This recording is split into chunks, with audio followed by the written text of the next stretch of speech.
So today is about baking for non-bakers, or for anybody really. We're making shortbread, which is about the simplest thing to bake that I can think of. It's almost foolproof and it's absolutely delicious. Furthermore, you can customize it with herbs or spices or let your imagination run wild. It's delicious with coffee as a cookie, but it's also wonderful with a cheese course. This is a rosemary shortbread that I love with a soft cheese and grapes after dinner. It's also a nice thing to just wrap up and give as a parting gift to your guests or a host or hostess gift. So let's get started. So the recipe for shortbread is 2 cups of flour, 2/3 of a cup of sugar, 1 heaping teaspoon of kosher salt, we like it nice and salty, and a tablespoon of rosemary. You want to chop it finely because you don't want a big mouthful of rosemary, and do measure it because you don't want too much or you'll overpower the flavor of the butter, which is the main event with shortbread. And whatever you're adding, just add it to the dry ingredients. We'll give that a whirl. And now for the butter. 2 sticks of butter, 1/2 pound. Cut that into little chunks so that it incorporates more easily. Drop that in.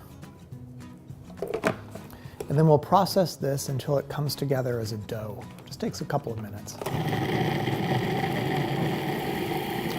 You know, there are really no tricks or tips. It's so simple and it's kind of impossible to mess it up. So now when this comes together as a dough, just dump the whole thing into a pan.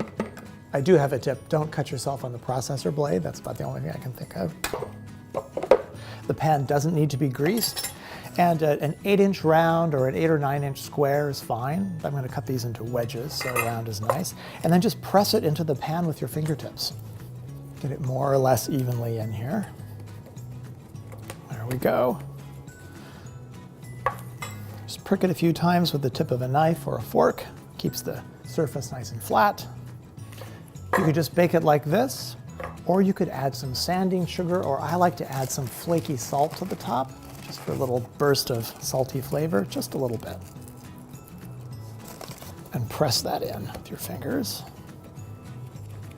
We're gonna bake this in a 350-degree oven for 30 to 45 minutes, depending on the size of the pan and how thick the shortbread is and how dark you like it.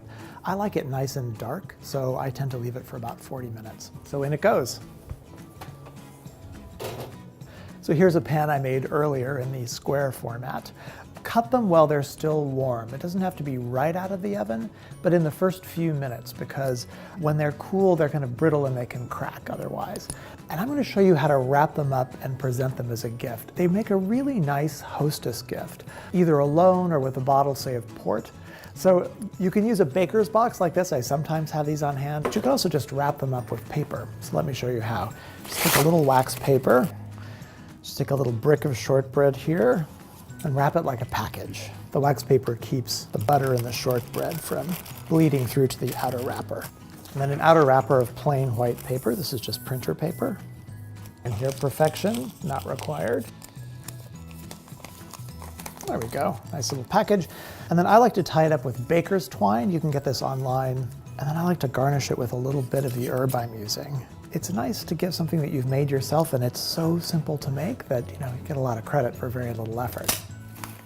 Nice little hostess gift.